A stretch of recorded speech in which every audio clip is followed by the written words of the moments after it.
it's a special pleasure to welcome Tony Cutler, whom we've all known for many, many years.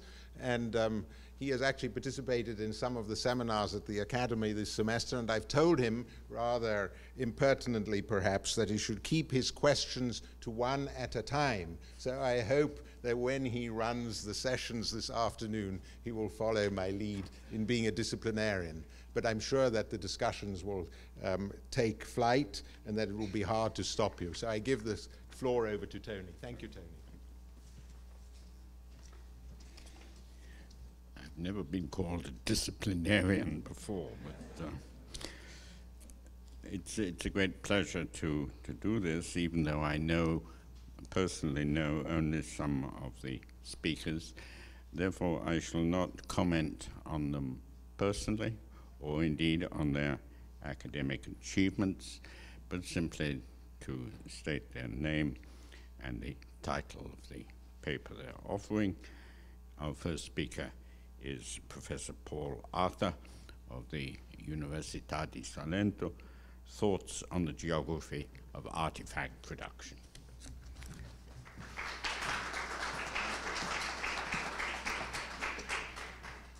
Thank you very much. Good evening, ladies and gentlemen. It's a great privilege to be here. Whoops. That's better. This evening. And I want to start by thanking the hosts, Salvatore Cosentino, who first mentioned this conference to me and sounded me out about whether I'd be able to make it, and David Friedberg for his kind invitation, and Alison Jeffrey, who I've been emailing just about every single day, and she's sorted me out. So I'm really pleased and happy to be here. Now, the theme that I'm going to speak about this evening is so vast, and some of it will be addressed by other talks in this conference in far greater depth than I'm capable of. Thus, my own lecture will necessarily concentrate on a few aspects that I take to be of particular interest, often regarding Italy, and from the stance of an archaeologist. It is by no means an easy task to try and define a pattern or model with such disparate and imbalanced evidence that currently exists. Indeed, far more has been written about trade and consumption than about production. Also because of the prevailing archaeological evidence for objects with provenance related to use rather than manufacture. Nevertheless, it will be necessary to consider production alongside both exchange and usage, as all three are inextricably mixed. Now let's see if I can get this working. Good, yes. So, over the last dozen years, since 1999, I've been excavating a 7th to 8th century village at Supersano in the very heel of Italy. Some of you may know southern Apulia. It was then in Byzantine territory. After 4 seasons of excavation and the recovery of about 7,500 fragments of pottery, or so my students assure me, having counted it, all made locally, we found solely one fragment of residual pottery made in North Africa, probably an heirloom, and one glass beaker from northern Italy, a few fragments of imported volcanic rotary querns, and a hoard of time-worn iron objects, which you'll see there in the bottom right, including some woodworking tools and a quite important fragment of a spur. In sum, imported objects were all but absent, and those few seem to represent either rare high-status objects or irreplaceable necessities. Remember, we're in the 7th, 8th century AD. In quite stark contrast to these finds are those from the many urban and rural sites dated to the 5th and 6th centuries that have been excavated throughout Italy and the Mediterranean. These late antique sites are almost invariably characterized by abundant imported tablewares and amphorae produced from North Africa, Greece, Turkey, and the Levant, bronze coins struck in a range of official mints, and glass and other artifacts fashioned at a number of often unidentified places.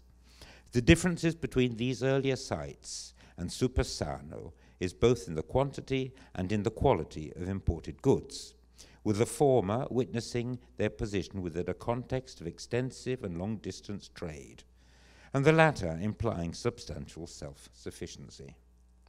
The pottery at Supersan, nonetheless, was still turned on the wheel by professional, perhaps part-time peasants, potter agriculturalists. At the same time, in extreme cases, such as in parts of Greece and on the island of Cyprus, some people even relied on producing handmade ceramics, perhaps even at home on a household level. So things were changing quite remarkably between the 5th, 6th, and the 7th, 8th centuries. All these sites span the period of the late antique and early Byzantine Mediterranean, generally recognized as a time of transition from late classical antiquity to the early Middle Ages. It was the period that gradually saw the generalized collapse of what had been a Mediterranean-wide system of production, exchange, and consumption on the one hand, what we might call a substantial recession, and on the other hand, the attempt by Byzantium to maintain and defend its legacy and custom within a changing political geography. How, thus, did the form and geography of production in the early part of this time frame differ from the later part? And how and why did these differences come about? I take the view that a significant part of the ancient economy was non-agricultural and based on exchange and market forces. And I think Diocletian's edict of the early 4th century supports this. Although it was essentially permitted, artifact production was essentially permitted by agricultural productivity and surplus. But I also think that the difficulties that came to the fore in the period under study weighed ever more in favor of greater emphasis on agricultural production and controlled distribution, further accentuated as surpluses diminished. The state, the church, and other landlords regulated much production and distribution of staples, and it was likely the movement in bulk of agricultural goods that encouraged the manufacture and trade in artifacts. Thus, the enormous distribution of African tableware was made possible by the traffic in African oil and grain. When African oil and grain ceased, when the latter failed, so did the former.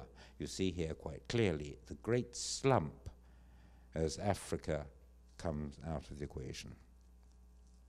Before examining the changing geography of artifact production, it is worth recalling the regulatory factors necessary for such production, which I summarize as demand and market availability, availability of labor, availability of raw materials, availability of transport infrastructures, technological and artistic ability. And we can discuss these, it will take us a long time, but I wanted to point them out a second. Whilst it is not possible to accurately gauge the respective weights of these factors in the processes of change, it is undeniably their decline, triggered by political and economic crises and climatic change or climatic deterioration, which led to a changing geography both in production and in distribution through late antiquity and the early Middle Ages. The early part of this time period is tolerably well known, and there are abundant studies on artifact production throughout the Mediterranean world and beyond, both as regards what were probably perceived of as daily necessities and what may be considered luxury goods. Such was the scale of production and consumption in late antiquity that Anthea Harris has referred to the period as one of incipient globalization, viewing the Mediterranean and Eurasian world as a form of commonwealth. Amongst the necessities, pottery is by far the most common and researched, also from the point of view of production. Ceramic amphorae, for instance, were often produced in factories, wherever there was surplus wine or olive oil intended for exportation. One of the main areas of surplus production of olive oil and grain in late antiquity was present-day Tunisia, and has often been observed the complex trade network it generated facilitated the mass production of fine red slip tablewares that spread in astounding quantities across the whole of the Mediterranean and the Black Sea, reaching as far as Britain. And I think this is quite an astounding distribution of products from one single area around the whole of the ancient world at the time. And this, we're talking now about the 6th and 7th century.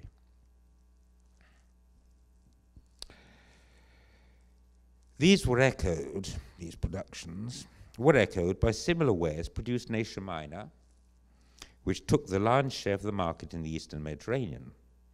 Surrogate African tablewares and less fine pottery for cooking and storage was instead manufactured almost wherever clays and other necessary resources permitted. Glass manufacture is relatively straightforward and was also produced at myriad workshops. Also, higher quality items were the monopoly of a few specialized workshops located traditionally in Egypt and the Levant, close to plentiful supplies of good quartz, sand, and natron, as well as in the Rhineland around Köln. Iron, copper, and bronze objects were also manufactured at innumerable sites throughout the Mediterranean world, though would have relied on the extraction and trade in raw materials or reuse of scrap. Jewelers are attested, for example, at Nisana in Palestine and Aphrodito in Egypt, and there must have been many, many, many others, especially for less costly products, working all over the ancient world. Amber was imported from as far as the Baltic and worked at Aquileia at the head of the Adriatic. Silk production was also centralized, though most cloths were probably produced locally, with linen perhaps having been largely produced as bales, which would be later exported and fashioned. Silk, Dalmatian tunics, African and Laodicean cloaks, Gallic sandals, Tarentine wool, each rarely seen archaeologically, are all attested in Diocletian's price edict. It's rather like looking at the labels, I think, in Marks and Spencer and wondering, where does this come from? And you see the whole world is represented. I think. I don't usually look at labels in Marks and Spencer's. Many articles are likely to have been produced in small workshops annexed to shops for immediate retail, as appears to have been the case of metalware and possibly glass and jewelry at Sardis in Turkey, before the site was destroyed in the 7th century. It was, of course, impractical for some items to be made everywhere, including heavy marbles and granites, and even humble rotary querns, often being exported from their quarries as semi-worked items, or military gear, which came from factories that had to be under state control. We may also recall the studies of Malia Mango on high-quality silverware produced in a relatively limited number of places, first and foremost the capital Constantinople, but also Rome, Antioch, and Tarsus, the first centers of power, the last one close to an area of silver extraction. But they were all widely exported, although most seem to be in the British Museum now. The view of late antique production is thus highly articulated and becoming more so with the advancement of archaeology.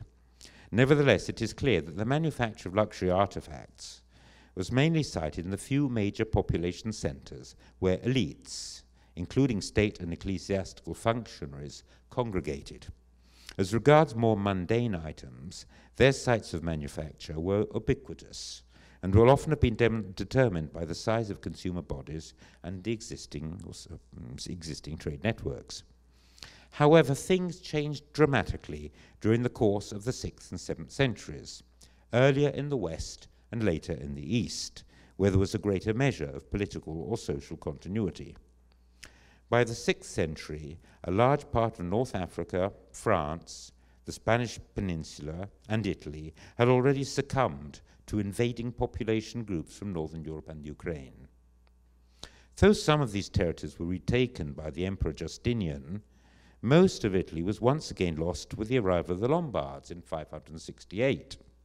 The Balkans succumbed to the Slavs around the same time, and the entire Levant and Maghreb were finally lost to Arab expansion during the course of the 7th century. One immediate consequence was the loss of certain key areas for the extraction of raw material. Petrological analyses, for instance, suggest that the island of Milos in the Aegean, the red dot, a significant source of suitable volcanic rock, may have become ever more important for the manufacture of good quality millstones, valuable for the efficient production of flour and bread in Byzantine times. Melian querns reached Chersonesus on the Black Sea, Butrint in Albania, and Apulia, but the known distribution may well just be the tip of a very large iceberg. Few people, unfortunately, study quernstones. However, the geographical contraction of the Byzantine Empire and loss of primary extraction sources, regarded above all metals, dearly needed to the state. It is not hard to imagine a decline in mining and metalwork in the dropping levels of atmospheric pollution in late antiquity, documented by scientists through ice cores and peat bogs. It is now possible to actually document ancient pollution. The Byzantine historian Angeliki Leo furthermore claimed that most of the early Byzantine workshops for arms, dyeing, and weaving, which provided arms for the army and the court all over the empire, disappeared in the 7th century crisis. The crisis thus led to the substantial formal and informal reorganization and relocation of manufacturing activity, within a context of reduced demand by Byzantine institutions and populace because of diminished population. Certainly less was being produced, but there were lesser people to use what was being produced. There was a drop in demand, I think, as well. The large surviving demographic centers perhaps became ever more significant in artifact production, also because they concentrated elite demand. The manufacture of luxury products, together with those essential to the state, included textiles, jewelry, arms, coins, was controlled or carried out in imperial workshops. And in Constantinople, official productions concentrated near the palace. All this presupposes the importation of small precious and semi-precious stones, pearls, ivory, some cloths, metals, special woods, and other materials. Top-end luxury goods will often be objects of patronage, or often through control of specialized craftsmen. One of the patrons was the church, involved in the manufacture not only of quotidian items, including ceramics and metalwork, but also of luxury articles such as books, which were widely disseminated, as becoming ever more evident through the archaeological findings of bronze bookbinding pins and fasteners, though rarely well dated. The papyrus pages of texts, eventually to be supplanted by parchment, would have come traditionally from the east, from Egypt. Also, Syracuse in Sicily may have been an alternative source of supply, at least until the Arabs invaded the island in the 9th century.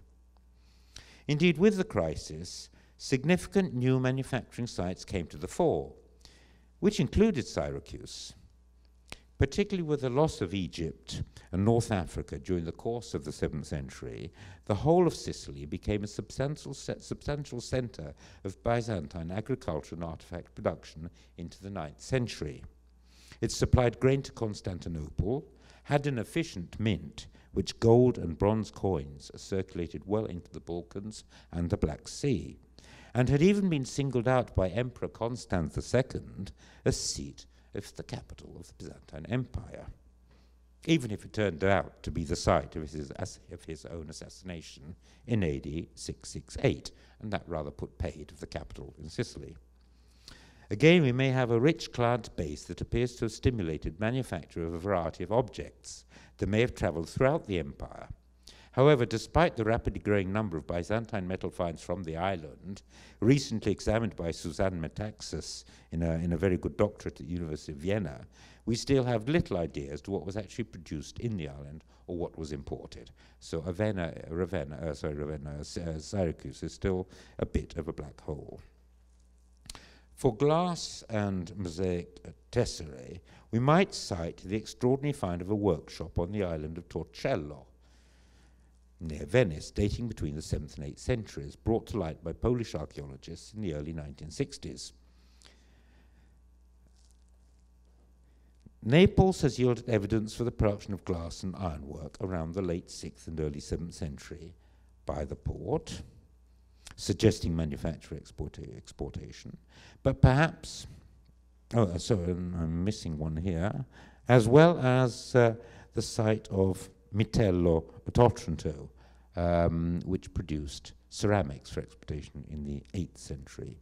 And these are small production sites that we know of, glass at Torcello, pottery at Mitello, but they're not big sites. But perhaps the site that most comes to our aid is that of the Crypta Balbi in Rome, where abundant and eloquent evidence for craft production almost certainly, so I'm getting a bit lost here, were abundant and eloquent evidence for craft production almost certainly managed by the monastery of San Lorenzo in Palacinis, was recovered by Daniele Manacorda and his team. This is a marvelous reconstruction done by a society called Inkling in Florence of the artisans at the Crypta Balbi. The discovery on the site of over 800 objects illustrates the production of metal, glass and ivory items during the course of the 7th century, from common bronze buckles to luxury objects of a composite nature, made possible by artisans versed in the fashioning of a number of materials. Of particular interest is the mix and synthesis of styles present on the metalwork, from Romano-Byzantine to Germanic and Lombard, some with such close parallels to items in Lombard cemeteries in Italy, so much so that it has been suggested that Rome's production was also addressed to and perhaps even commissioned by an international, if not Lombard, elite clientele. I mean, we are in a capital, we are in Rome, and this is the sort of evidence from a major factory. This clearly illustrates the dangers of stereotyping peoples from the items that they produced or used. Rome is producing for Lombards, Rome is producing for Byzantium, Rome is producing for a mix of cultures. An example of this may be the so-called Syracuse bronze buckles studied by Christopher Egger, which distribution often extends well beyond the confines of the Byzantine Empire. They may have been produced around Syracuse or North Africa, but they go just about everywhere. But another aspect of production about which the excavations at the Crypta Balbi inform us is that even large workshops could rely on the reuse of old objects. Although we know that glass and other materials were recycled in earlier Roman times, the reworking of broken or discarded objects in metals, glass, and stone became increasingly widespread through late antiquity and the early Middle Ages, perhaps as production became ever more localized. Similarly, much metalwork, particularly everyday items, was manufactured locally through the empire, fueling exchange in old second-hand metalwork, metal ores, and iron bloom. In northern Apulia, excavations at Ferragola have indicated the concentration of artisanal activity in the 7th century on the site of an old Roman villa. It comprised pottery production and lead and ironworking, perhaps functional to what may by then have become part of an early medieval estate centre. And to these minor production sites, we may perhaps add the work also of the itinerant craftsman, who could have been responsible for making small bronze or base silver objects, collecting scrap as they moved around the territory from market to market. This might be suggested by the multitude of metalwork molds found spread throughout the Mediterranean and Black Sea area, which does not seem to be matched by a similar dispersion in Roman times. And just about everywhere you look, there's going to be some sort of Byzantine mold for earrings, for crosses, for pendants, for pilgrims' badges, just about everything. So, as the ancient Roman world broke apart, production became fragmented, as did the scale of communication across the Mediterranean and beyond. Certainly less dramatic, as has been advocated in the past, connectivity, to use a Horden and Purcell keyword, appears to become far more cellular, being favored through a series of relatively small but nonetheless interlocked communication and trade networks. This is not to say that such or similar networks did not exist in Roman times, but then they were not as evident, appearing submerged by the considerable volume of inter-regional exchange. Of course, as a major player in the post-antique Mediterranean, Byzantium was able to continue an extended network which encompassed these smaller overlapping networks, eventually leading to a distribution of many artifacts through a dendritic pattern. Only prestige goods, or those fundamental to the state and its well-being, could be had through the extended network, which in turn linked to gateway sites or emporia that may have helped channel British silver and tin through monastic sites in Cornwall, or Alamandine gemstones and lapis lazuli from Afghanistan or India, perhaps through the Red Sea ports. But because of the decrease in long-distance trade, commodities of daily use were manufactured wherever possible at short distances from their consumption sites, within networks based on market sites and ports, where cabotage could be conveniently practiced. The study of early medieval cooking pottery forms has suggested the formation of a network in the lower Adriatic and Aegean during the course of the 7th and 8th centuries, which supplanted a much more voluminous late Roman regional ceramic style area, which embraced much of southern Italy. Similarly, Richard Hodges has recently postulated the existence of 3 Adriatic sea networks around the 8th century, based on the study of Adriatic emporia and goods. He also suggests an Ionian sea network with Syracuse towards its eastern edge, which interlocked with another lower Adriatic sea network, as well as with a network that encompassed much of the Tyrrhenian coast, which he hasn't put on his map. In the eastern Mediterranean, Pamela Armstrong has suggested the existence of another extensive trade network operating between Cyprus and Asia Minor and the Asia Minor coast, including the islands as far as Chios, along the Levantine coast and inland into Syria, Jordan, and Palestine. These and other networks were based on hubs that, by way of their political significance and role as centers of population, were also centers of artifact production. To these should perhaps be added the emporia, apparent centers of administered trade sited at political interfaces. The evidence for such emporia in the Mediterranean is still slight, though their existence has recently been given much weight by the excavations at Comacchio in the Po Delta, north of Ravenna, and its comparison to the better-known emporia of northern Europe. The trading site of Comacchio had a workshop for metal, iron, and glass production that functioned during the second half of the 7th until the early 8th century. Items may have been manufactured so as to aid in the exchange of goods from the eastern Mediterranean that could be further traded to inland settlements up the Po Valley, many of which were in Lombard territory. So it was at a political interface between Byzantium and the Lombards. A particularly interesting bronze mold of a classicizing youth is closely paralleled by a glass cameo of a reliquary casket found in the Diocesan Museum of the Lombard center of Cividale.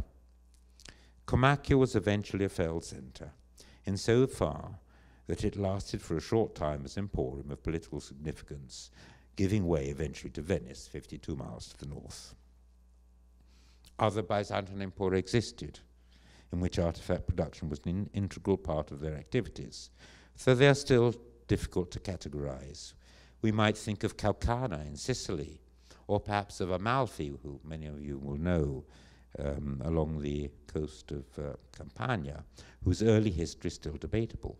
But perhaps the best known archaeologically is Chersonesus on the Black Sea, much more than an emporium, which trading and manufacturing facilities helped set the way for the development of cultures to the north, including the Scandinavian settlement and later state centered on Kiev.